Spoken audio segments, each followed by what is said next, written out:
Hello, and welcome to this Empower Abilities tutorial on using the Ascend EVV app to self-register. My name is Jay Spengler, and I will be guiding you through this process. This app is to be used by the attendants to be able to log in and start visits, stop visits, and then also edit those visits. So this particular tutorial is being done on an iPhone, but it also would be useful if you used an iPad. So to begin with, what we're going to do is we're going to click on the Ascend EVV app on our desktop. Now this will bring up the login page.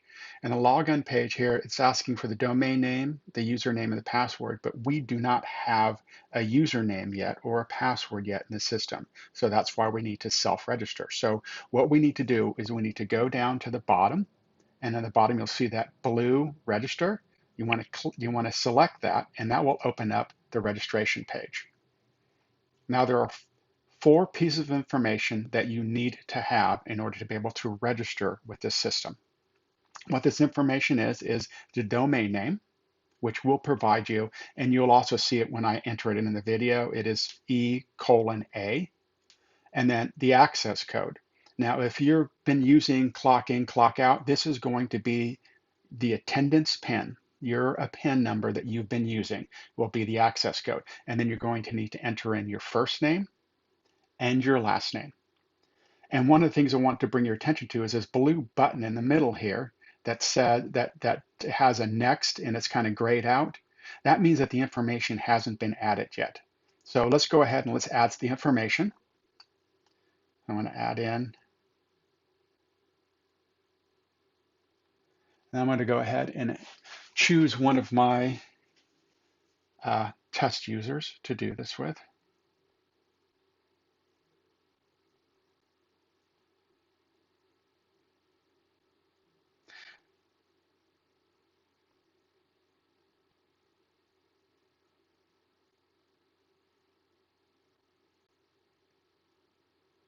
Now notice that as soon as I start putting something in that last name area, that next button lit up.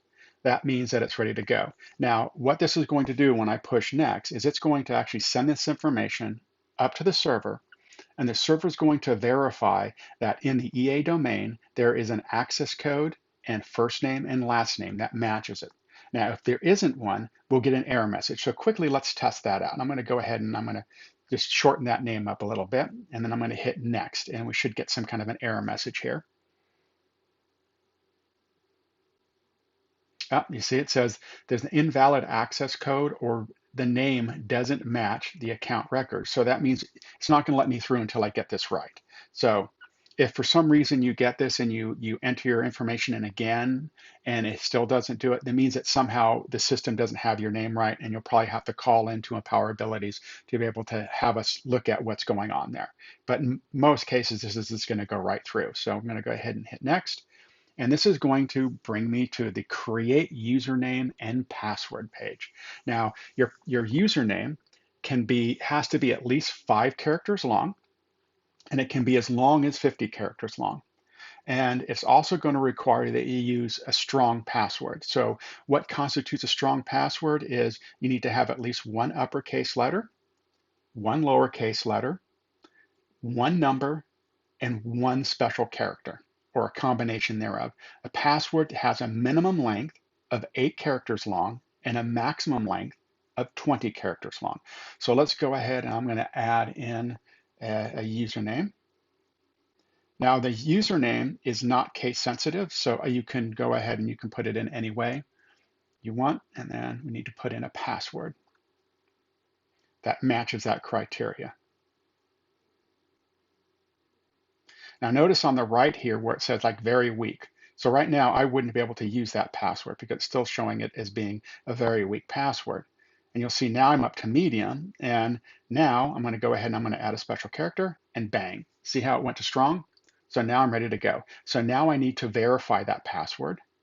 And if I get that password wrong, right, if I get something messed up when I go to do it, and you know me, I'm going to go ahead and mess it up just to kind of so we can see what that message is. You see, notice that next isn't lit up, that that blue button doesn't have anything in it, that means there's something wrong in these fields. So I'm going to go ahead and I'm going to back up and I'm going to try to enter it again.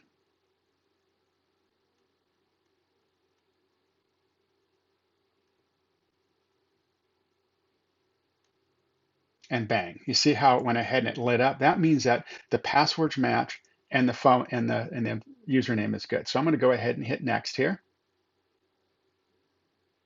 And now this is going to take me to the contact information page.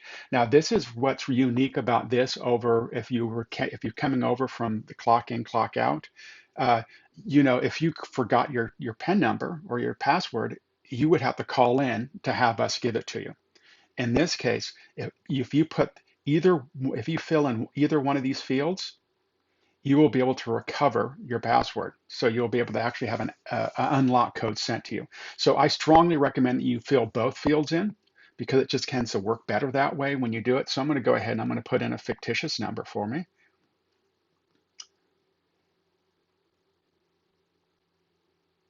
And I'm going to put in an email address.